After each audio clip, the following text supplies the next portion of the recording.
All right, everyone, thank you for joining our webinar today. My name is Julie Cipriano. I'm the admissions counselor for the School of Counseling at Divine Mercy University. And joining me is Christian Wolfe. He is an alumnus of the School of Counseling and just opened his own new private practice, Veritate Counseling. Is that right? Am I remembering that right? Caritas and Veritate. Oh, thank you. Well, welcome, Christian. Thanks for joining us here. And would you like to introduce yourself? Tell us a little bit about you. Sure. My name is, by the way, I'm only seeing you and DMU multimedia up on here. Yeah, I haven't opened the slides yet. Got it. Okay. But I will soon. My name's Christian Wolfe. I'm a counselor in Minnesota in private practice. I graduated from Divine Mercy University a little while ago, a couple of years back, I guess. Prior to this, I was an addictions counselor with the Hazelden Betty Ford Foundation for about 4 years and really wanted to have something that was rooted in the Catholic faith as I expanded into more of a mental health practice. And just wanted to have more tools to kind of help out with that. I'm not a native of Minnesota, but I've been here for almost 9 years. So I think I'm coming up on native status, and we're at the best time of year here, spring, summer, into fall, which is fantastic. I don't recommend winters in Minnesota. I also studied at the St. Paul Seminary School of Divinity and received a master's in pastoral ministry from there. And I also work there on a contract basis with seminarians as they're coming through their formation with the Institute for Diaconal Formation. So those who are coming into the permanent diaconate, and also for ongoing clergy formation for those who are priests and coming back for additional support. I love what I do, and I am just so freaking grateful for everything that I learned at DMU and for the community that's sort of risen up around it. Thank you. Could you share with us a little bit about what brought you to be interested in counseling in the first place? Sure. Well, first of all, I hated my former career. It was great for a long time, but then I was getting to the point where I thought I can't do this anymore. And I started to, I had a couple of circumstances in my life along the way where I benefited from counselors. And so it was just a little bit of a seed that planted. And I scratched the itch one year a long time ago and just took a random counseling class just to see if there was anything to it. I grew very interested in it, so I took another one. And that then grew into ultimately wanting to act on the fact that I can't do my other career any longer. I got to get out of this thing. And then I decided to get into counseling. And it was also, obviously it was spurred on by a real love for the work that I was doing in the addiction medicine space. And I thought, yeah, this is it. It feels like a calling. And that's how I got into it. And why did you choose DMU to pursue that career path? I am so glad you've asked that. DMU at the time for me was really hard to find.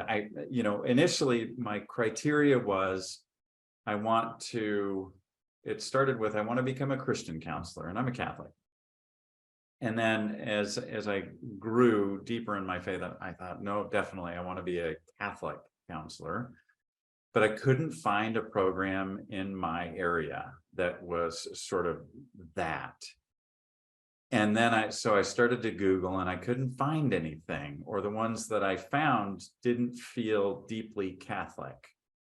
And so it was a long circuitous route of, getting to Newman Center schools, and then lots of digging. And then somehow, somewhere, a smart person at DMU had programmed into their search engine optimization somehow that it popped up on my screen, and that's where I came to DMU. And then I probably sat on something like this. I definitely know I had a conversation with Julie, and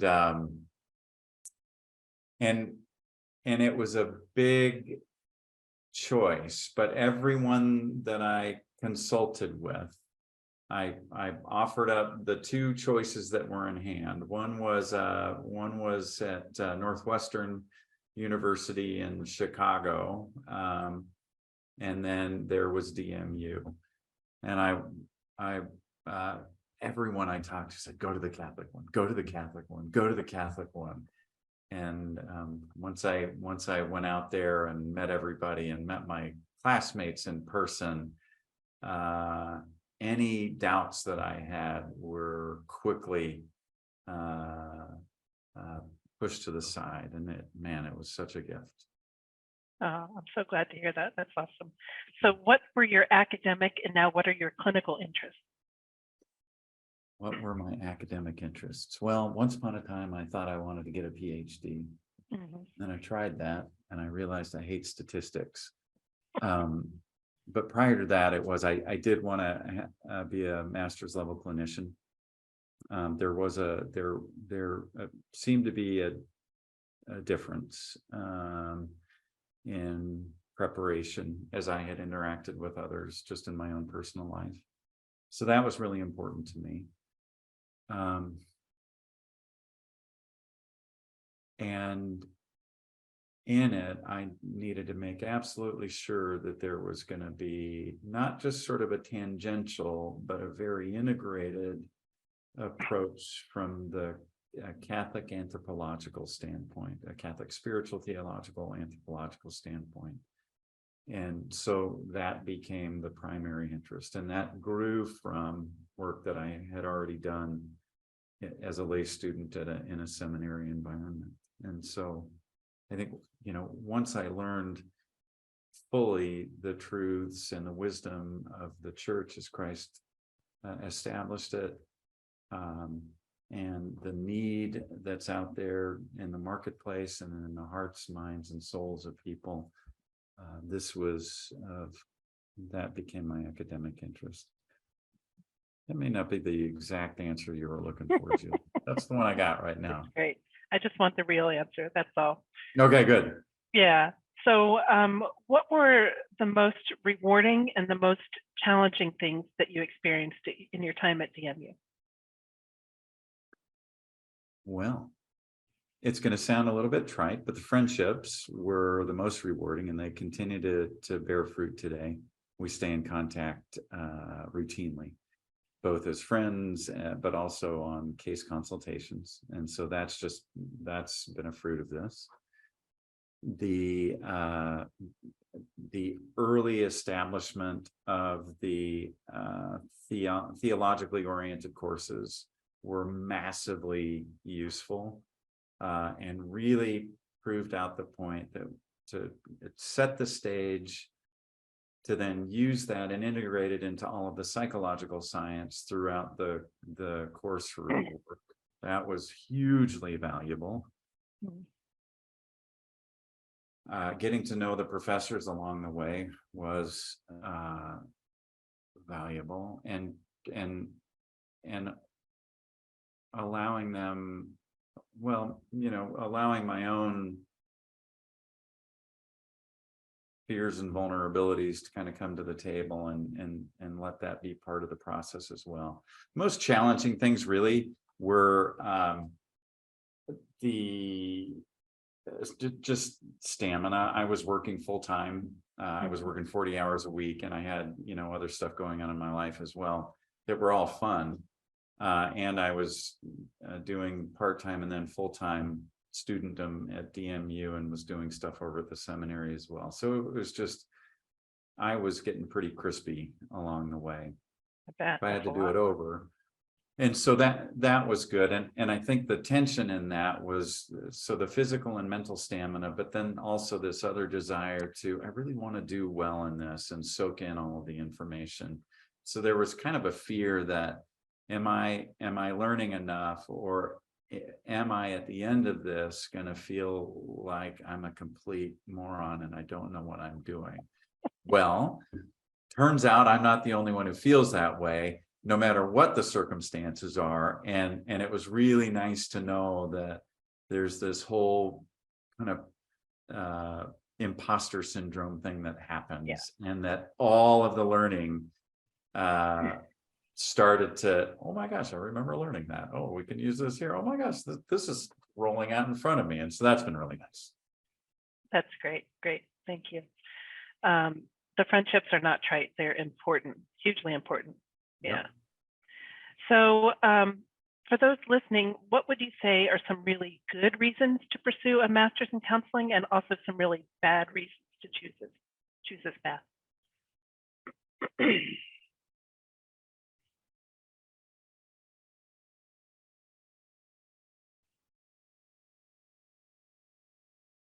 Did you hear me? Christian? Oh, I thought you were asking that to them. Say that one more time. I totally tuned out. Sorry.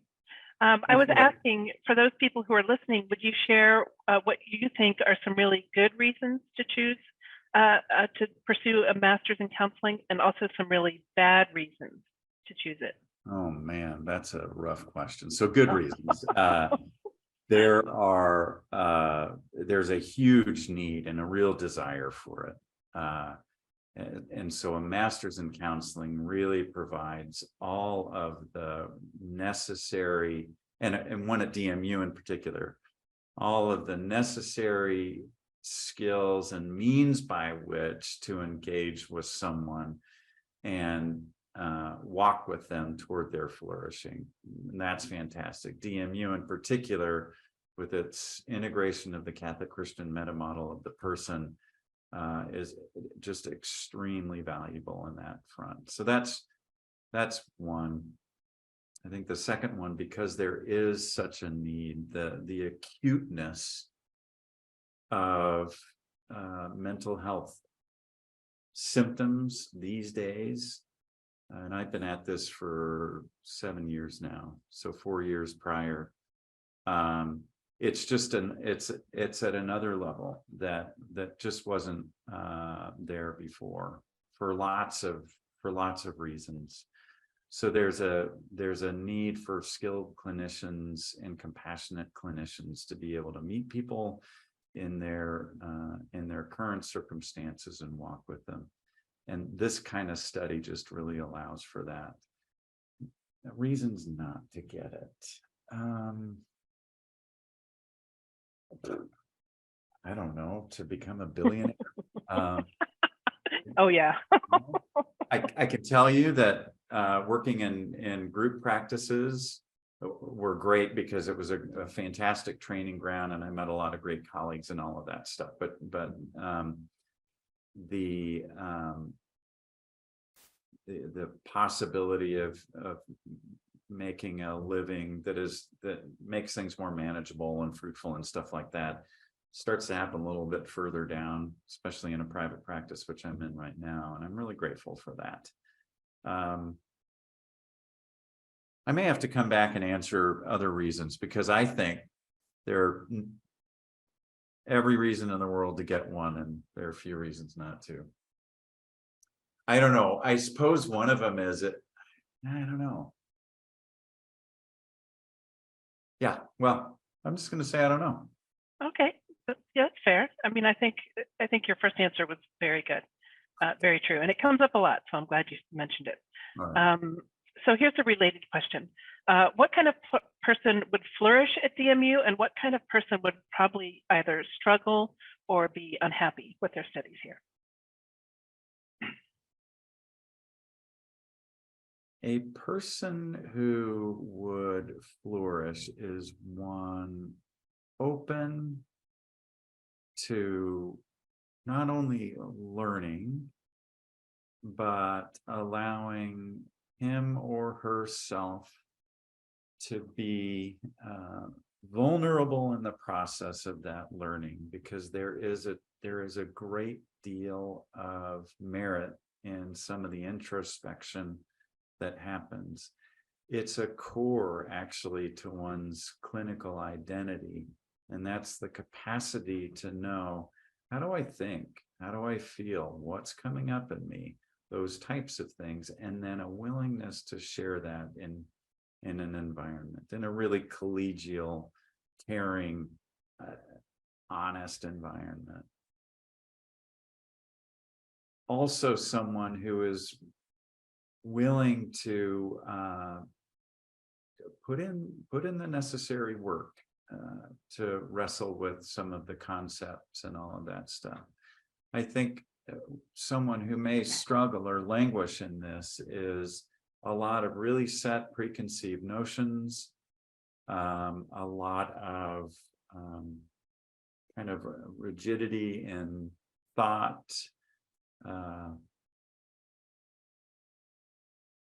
highly, I don't know, argumentative. I don't know, just those things that suggest that perhaps an openness to this is on the lower end of the spectrum. Very good, thank you. So in your view, what are some of the major differences between a counselor and a psychologist?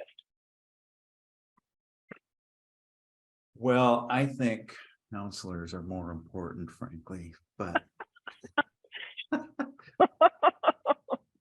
we're the ones where the rubber hits the road. So here's interesting, because I work with a number of psychologists routinely, and I love them. Most recently, and this may explain it a little bit better, and what I just said before was not true. We're all in this together. But I was at a conference, and it was an offshoot from the conference on doing seminary assessments, and those assessments are typically done by they're done by a licensed psychologist with expertise in that area. And as the conversations are happening, I'm recognizing there are a lot of issues that are being spoken about that are of intense interest to me. But I had to introduce myself as, this is all really interesting, and I am further downstream, as we've taken what you've reported on, what you've assessed, and now we're kind of boots on the ground working with those issues, and finding healing and opportunities there. I think that's probably that's the best metaphoric way of looking at it, that I'm a little further downstream. But it's not 100% true, because I work with many licensed psychologists who are doing exactly what I do in a clinical setting. The nice thing is that in my field, I don't have to feel obligated to, although I have the opportunity to publish and things like that. But I think that those are some areas on that side. They're more research focused, and that's kind of the big difference that I'm seeing. Okay, thank you. So in your opinion, what advice can you give to someone who's kind of on the fence between psychology and counseling, and how to discern which path would be best for them? It's a great question, because I discern the same. And it did come down to, if I kind of laid everything out, I talked to a number of people, but it became really clear that I'm going to be doing very much the same job clinically. I'm going to be following through on a call to be able to walk with and aid people in their move toward change and flourishing. That I also was able to look honestly at, I don't think I have the desire for the heft of some of the research that would be necessary to pursue the psychology path, at least at the PhD level or the PsyD level. But I also knew that the tools that I was learning would be of a high practical, relevant use in clinical settings. Psychology can be learned at sort of a higher level, just as a science, and used to sort of inform all sorts of other areas. Here it was, I'm getting the psychology and the practical tools to help in the clinical environment. and I apologize, Julie, I was kind of thinking in the PsyD, PhD level. But I did find that it was going to be more practical for me to get a master's in counseling versus a master's in psychology. And it was just a comparisons. Yeah. Okay. Thank you. So when you're in your time at DMU, what would you say are 2 of the 3 most formative ideas that you learned that have been especially impactful in your career so far? Formative ideas. The Catholic Christian meta model of the person, which is a massive, well, it's a book, pretty big book. But that it forced me in the learning, in a learning capacity, and continues to force me to look at the whole person from the full Catholic anthropology. And I do that frequently. But it's also given me language to recognize where certain clinical approaches are insufficient for the whole person. So if I'm going in and I'm really working on a cognitive area with that is how a person is thinking and processing life, then I will always want to be aware that that's only part of it.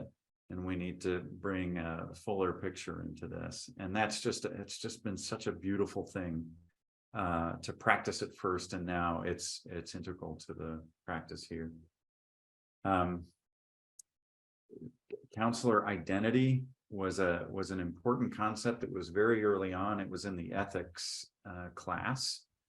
And that was to understand who I am and how I react to things, because an awareness of what I'm bringing to the table is critically important in the development of the relationship with the person in the room. And then knowing that that's going to shift on any given day, depending on, something as simple as I ate a bunch of chocolate before I slept and I feel like I slept for about 30 minutes and I'm coming in pretty crispy, to preconceived notions about somebody's problem. And what's another one? I needed to be open to where the I hate to use this word because it's a little overused, but the journey. I needed to be open to where the journey might take me. I had taken a bunch of classes at DMU on treating kids, and I just found them really interesting and fun, and it was a little bit of a break from how we would normally be interacting in a practicum. And then, but I thought, well, I'm never going to use any of this stuff. And it wasn't like, oh, I'm never going to use this. This is stupid that I'm taking it. But it was like, I'm never going to use this because I'm not really, my focus is not to go work with kids. And then as circumstances would have it, that's where I ended up doing my internship. And it was freaking awesome. I loved it. I had no clue I would love it. And then so when I went into paid work, I still didn't feel fully called to work with adolescents, but I did work with a bunch of them, and I just love it. And so I still work with kids. I probably about 80% of my practice is with adults, and then I work with some kids. So being open to where this thing might take you, it might surprise you. That's pretty cool. So speaking of your internship, could you share with us a little bit about what exactly it was, what its focus was, and what impact did it have on your career trajectory after graduation? My internship was with Children's Therapeutic Services and Supports, and it was the kind of thing where you've got some high intensity individuals, maybe discipline problems at school, or a little further along on the autism spectrum, or just pretty broken environments at home. And so working with kids and families in the home setting, and man, did it opened my eyes to the joy of working with littles. And I was working with 7 on up to 15 years old. But it gave me a crash course in family systems and the impacts of family on the flourishing or languishing of a kid.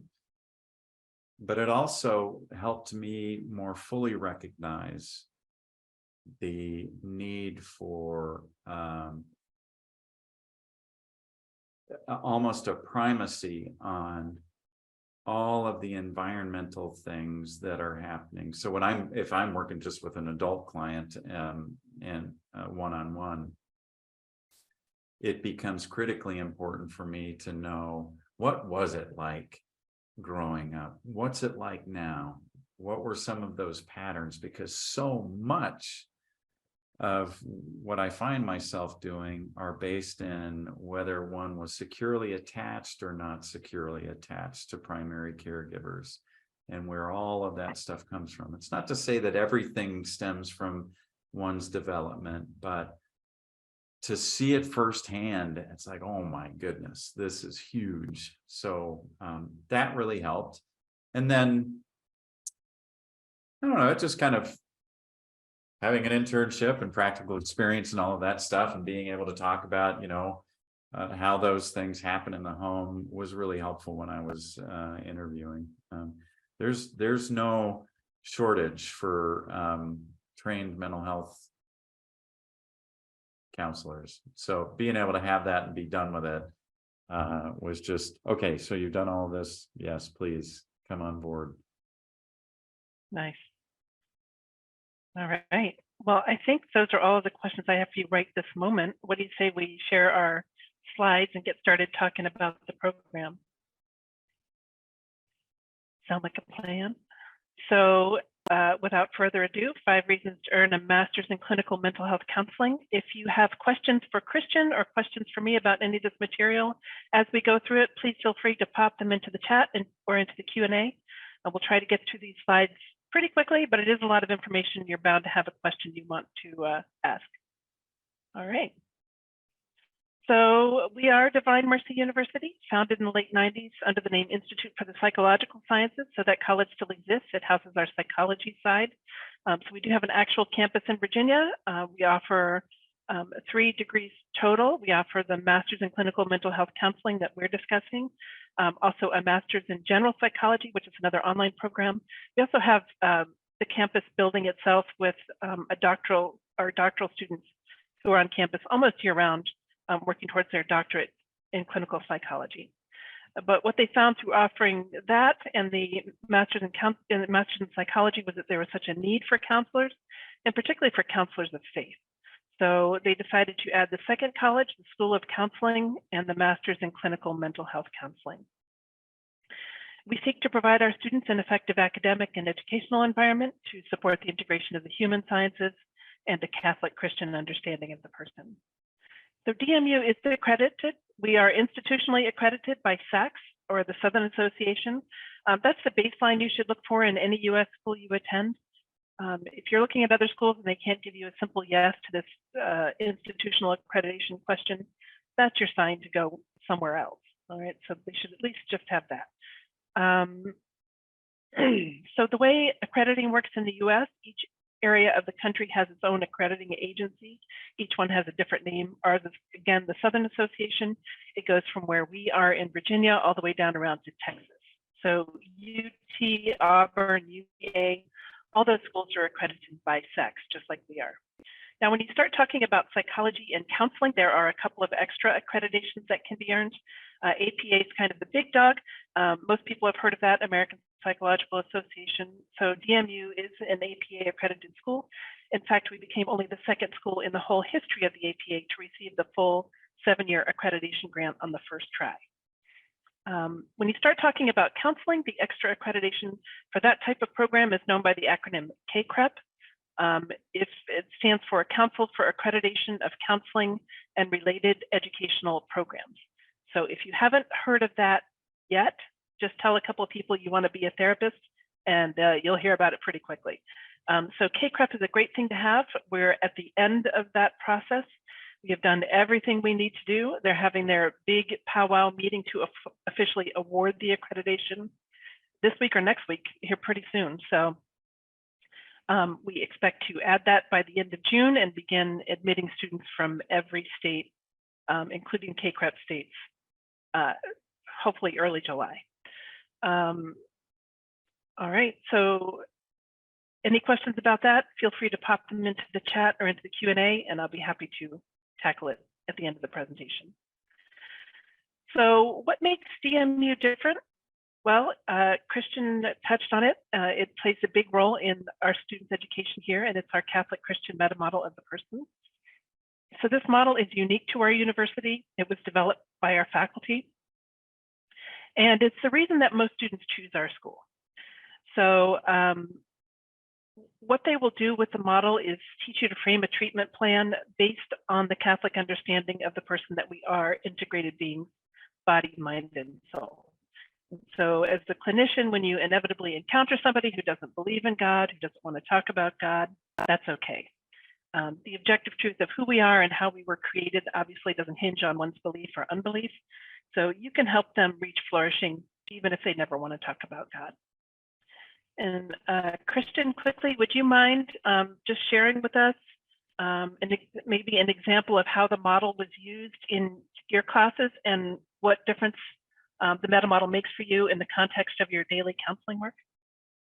Yeah, so in every single class, it was a requirement that we use the Catholic Christian meta model and integrate it into, for instance, our discussion posts, or if there was a paper that we were writing, to have some sort of integrative piece there as well.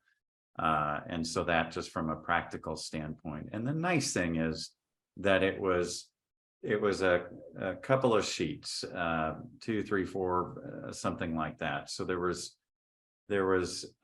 was something that we just got very familiar with and were able to pull from it quite frequently. And then we engage with others, also integrating the same thing in discussion posts and things like that. That was the first question. What was the second question, real quickly?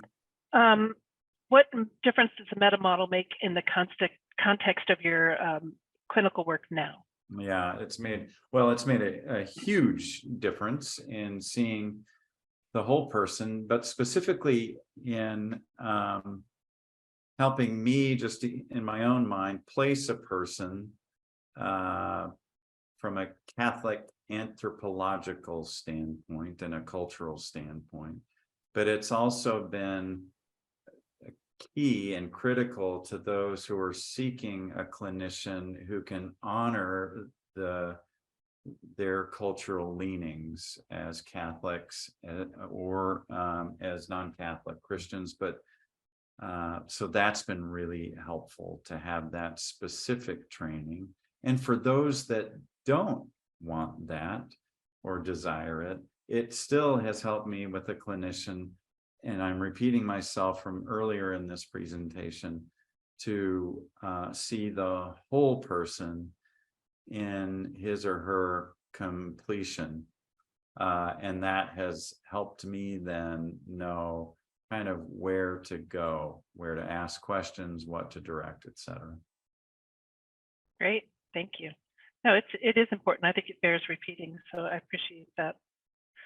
All right, any questions about the model? Then again, feel free to pop it into the chat or into the Q&A and we'll tackle that.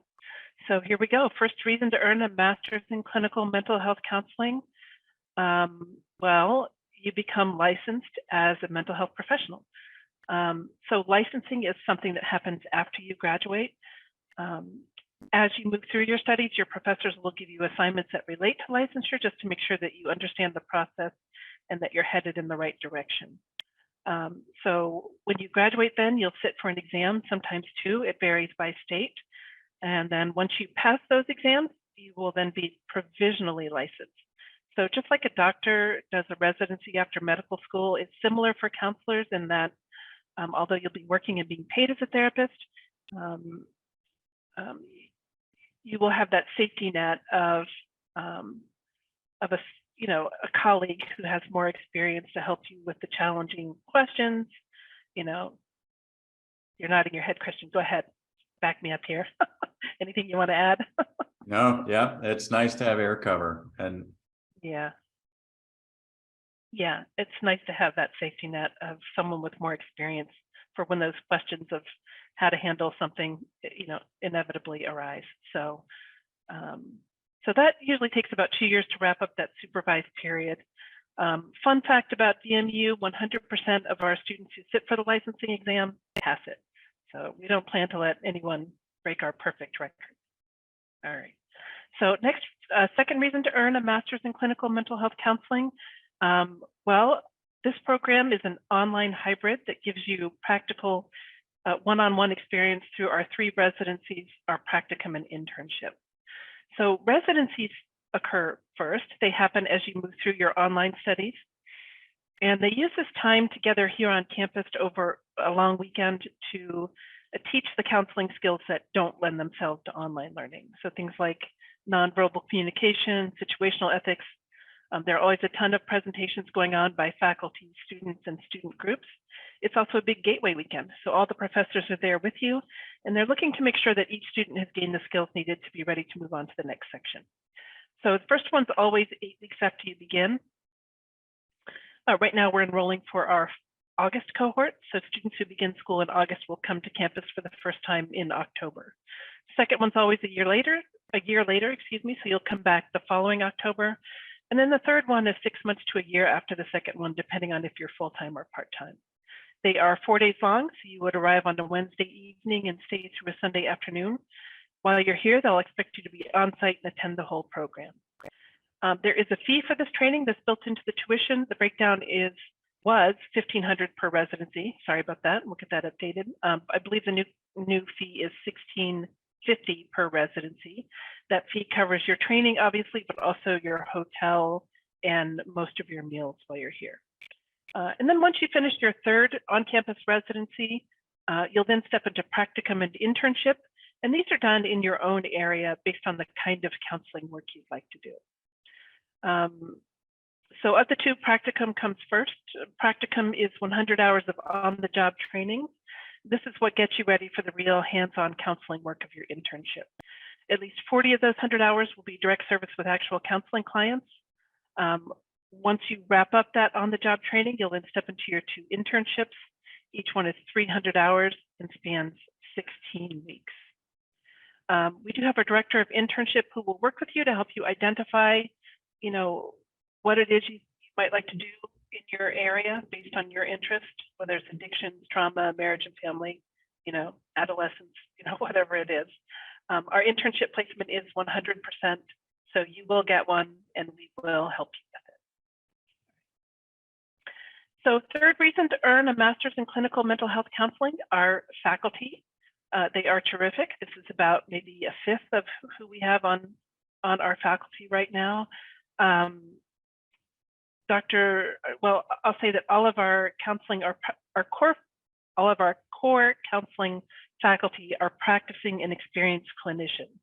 So they do understand what you need to learn to live out your vocation as a counselor. Just a few quick introductions here. Dr. Vivlechka, she is our program director, so she makes all the big decisions about waivers and, various things like that. So she's running the day-to-day show. Beside her are Drs. Keys and Sharp. They are our internship site directors. Dr. Keys handles everyone east of the Mississippi. Dr. Sharp handles everyone west of the Mississippi. Then a couple other professors here on the end. Dr. D. Liaco, he is one of our international professors. He lives and works in Philippines. And then Dr. Humes lives somewhere cold up there by where you are, Christian, I think, maybe. So all of their bios are on the website. Feel free to look through and see who we have and what work they've been doing. Also, all of them have their email address on their bio. So something interesting, you want to reach out to one of the professors and make that connection, feel free. They'd love to hear from prospective students. All right, so fourth reason to earn a master's in clinical mental health counseling. Well, a job, of course. That's why most people do this. They want a job, especially as a mental health professional. Do you tackle any of these in your daily practice, Christian? I was typing an answer if somebody could get the Catholic Christian Model of a person online. The answer is yes. What was the question again? I'm sorry. That's okay. Sorry. Sorry to surprise you. So No, it's okay. all these bullets here, do you tackle any or all of these in your day-to-day practice? Clinical mental health counselor, yes. Family therapy to some degree. Marriage counselor to some degree. Veterans, yes, because I've worked with trauma. Rehab, yes. Grief, yes. Trauma constantly. Substance, psychosocial rehab. I don't know about the psychosocial rehab and voc rehab. Yeah. So almost all of them. Yeah, that's kind of a common theme with the other guests we've had on here, is that in their practice they tend to do all of these things, more or less. And what you're going to earn depends on where you are and what it is you're doing. As Christian said, if you want to be a billionaire, this is not the field for you. Okay, so you can use your favorite search engine to kind of figure out, what it is you're going to earn as a median income in your area. So 5th reason to earn a master's in clinical mental health counseling. Well, it's extremely flexible. It's available 24/7 whenever it suits you to access the material. So as long as you have your computer and the internet, you can be anywhere in the world you want to be and still get your schoolwork done. As you move through your studies, your professors will arrange for regular real-time meetings to do things like question and answer, discussion group, review, all that good stuff. So as Christian mentioned, you will be able to build that relationship with your professors. You'll also work very closely with the other students in your cohort to build the professional friendships and relationships that you'll need once you become a mental health professional. So our entrance requirements are a bachelor's degree in any field. We don't care if it's synchronized swimming or what, as long as you have a bachelor's, you can do this program. We do require a GPA of 3.0 overall or in your major or in your last 60 credits. If you think you might be a little below that, it's not necessarily a deal breaker, but just please contact me, at a later time to discuss. We also require the GRE. I'm sorry we require it, but we do. I wish we didn't, but until it changes, it is a requirement. Unless you have a master's degree or higher, then you can be waived from the GRE. We do not use the GRE to make admissions decisions. So all you have to do is get it done. You can apply and be fully admitted before we ever see your GRE score. We don't care what you get, we just need you to do it. You will gather your admissions documents, and then we'll set you up for interview and hopefully admission. If you happen to be an international student and your transcript is in a language other than English, or if it's graded on a scale other than 4.0 as it is in the US, then you would need a translation and or evaluation. Also, if English is not your primary language, then we do require the TOEFL, and you can see the score requirements for that here on the screen. Okay, so here's where it gets even more real. So right now, the cost per credit is $925. It's a 66 credit master's degree. So 925 times 66 is 61,050. There's a technology fee of $50 per class for a total of $1,100. Lab fees are Lab fees are $375. And then the residency fee we talked about, $1,650 per residency for a total of $4,950. So all that together gives you a total tuition value for the whole program, start to finish, of $67,475. So we do have a number of ways to make that affordable. We do participate fully with a federal loan program. So if you felt like you wanted or needed a student loan, we can certainly help you with that. Some employers do offer tuition reimbursement. So if that's a benefit that might be available to you through your work, it's worth looking into to see if it's possible.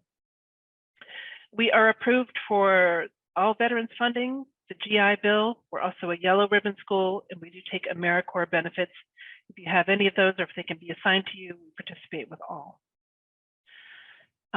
We do have a very nice scholarship program available. You can find them on our website, as you see there. The scholarships are designed very nicely so everybody qualifies for something. The way scholarships work is you can apply for 4 and you can accept 2. Right now, we're giving away a bonus 3rd scholarship, an extra $2,000 just for getting your paperwork started early. Some people do use private funds. We also have a matching scholarship available. So if you can find some if you can find some nonprofit support from outside the institution, you know, whether it's a religious or fraternal type organization or some sort of agency, we would match those nonprofit dollars up to $2,000. All right. There's also an interesting federal program called National Health Service Corps. This is worth investigating.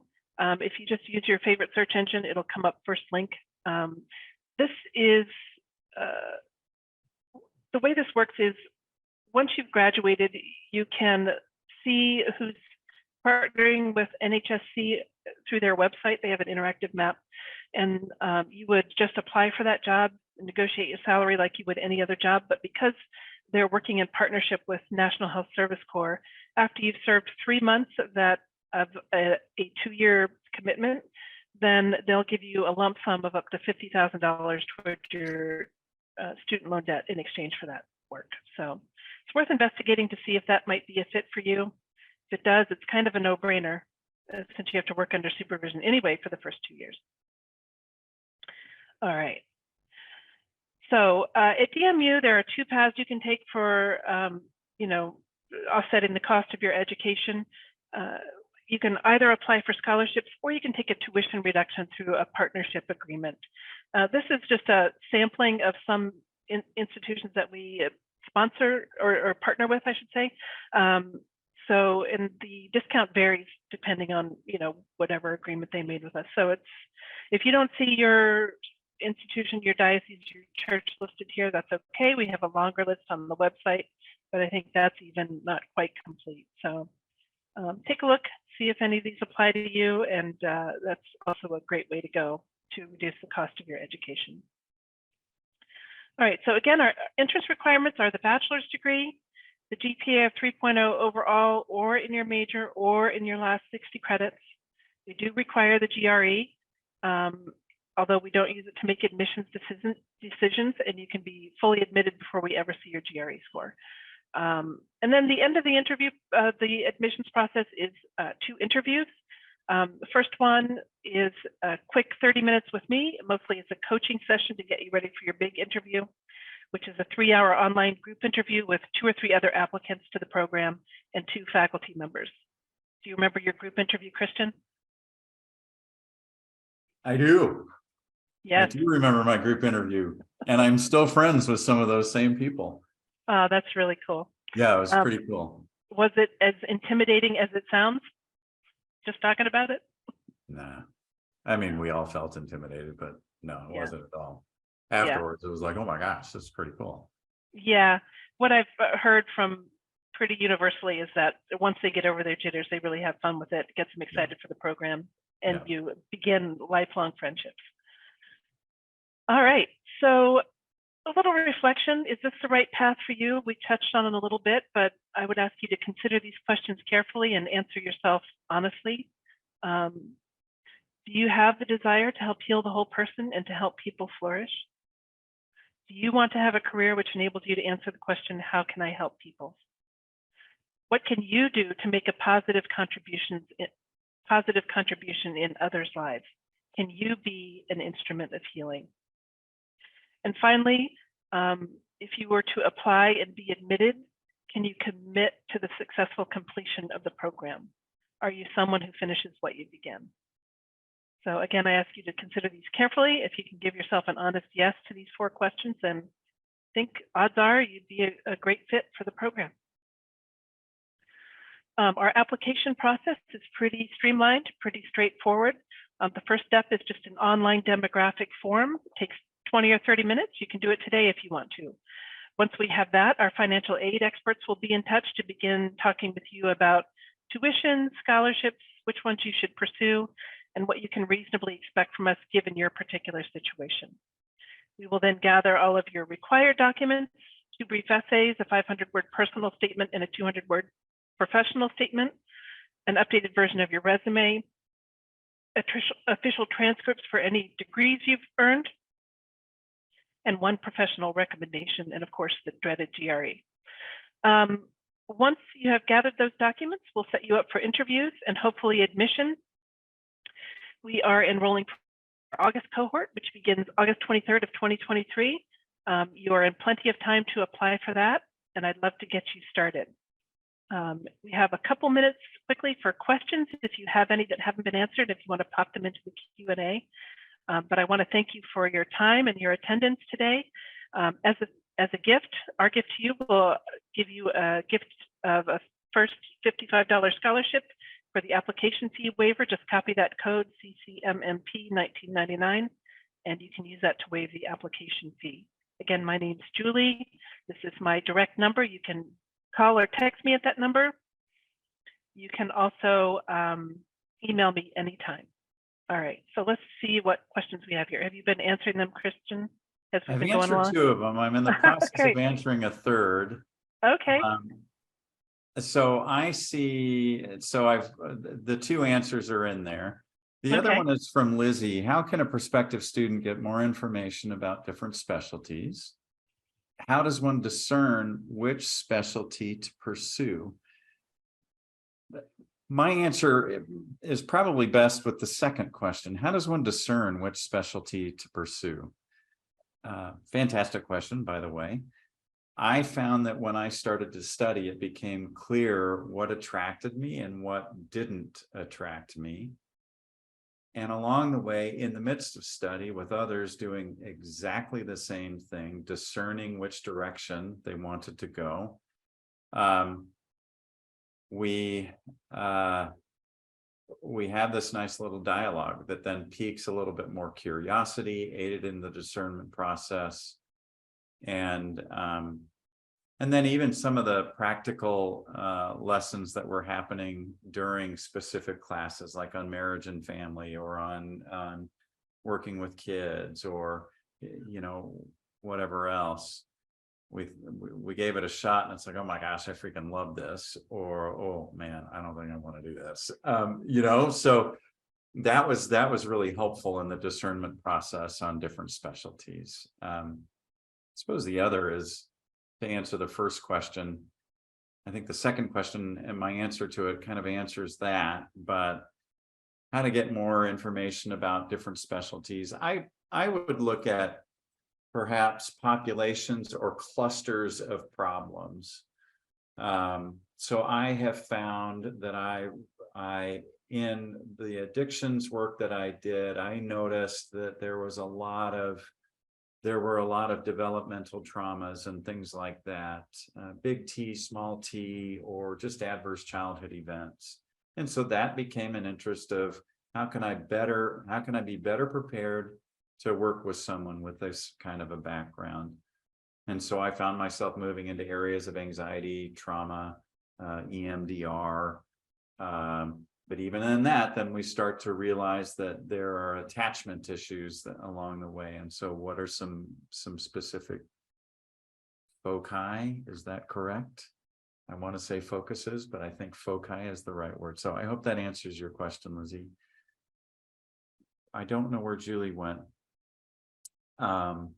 Would you recommend entering this master's program immediately after finishing a bachelor's, or would you think it's better to be in the workplace for a while and go back to school later? I don't have a great opinion on that. My story was I did a bachelor's, I went off and did another career for a bazillion years before I made the career change. I think that you get plenty of practical experience in a master's program and in the practicum. But shoot, there's another school of thought, which is, hey, go do some missionary work, or just go to have a job for a while and see what it's like out there, and then come back and do it.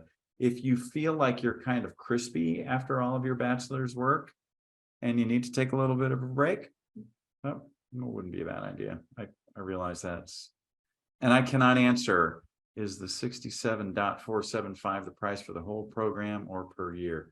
Here's my guess. It's the whole program. And Julie can tell me I'm dead wrong on that. That's not my area of focus. All right. Well, I've got a hard stop in 4 minutes because I've got a client coming in. Any other questions that you want to put up in the chat? or in the Q&A section. Ashley, on that question, just email Julie, and she'll give you the solid answer. But I remember that being the full price tag. And I was able to get some outside scholarships as well as some stuff at DMU, and so that helped along the way.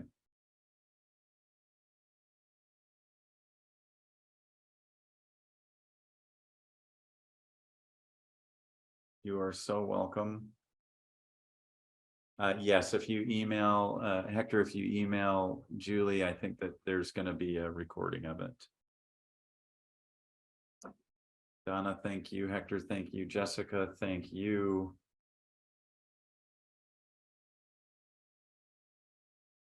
You got it, Margaret. Ashley, Carol, Donna, Ellen, Hector, Jessica, Lauren, Margaret, Rashawn. Thank you for being here. What a blessing. Oh, you do have one question. Go for it. Let's see. Sorry, I missed the beginning. Did you go full-time? How long does it take part-time? I started out part-time because I was in another master's program, but then I ultimately did go full-time. And they're really, they work with you on what that looks like. So I think that there are a number of, if I go part-time, will it take, and I do maybe 2 classes per semester, what's that going to look like on a timeline? So I would just talk with Julie and the admissions folks on what that looks like. I think in my experience back in the day, I think that we had a couple of either Word documents or PDFs that had, okay, well, this is the thing if you want to get it done in 2 years. This is the one if you want to get it done in a year and a half. This is what it would look like if you want to get it done in 4 years. So I think they've got that answer for you, Donna. I hope to run into you one of these days. How practical is it to work full-time and do this program full-time? Well, I'm still alive. I did it. That was me. I worked full-time and did the program full-time. It's not recommended. And for good reason, it's not recommended. So you're not getting the official line, but for financial reasons, I needed to continue to work, and I was able to do it. And it just meant that I had to make some work-life balance changes, and I had to make sure I was taking care of myself. I got to say goodbye. God bless everybody. Take it easy. See you soon. Thank you, Christian. Pleasure.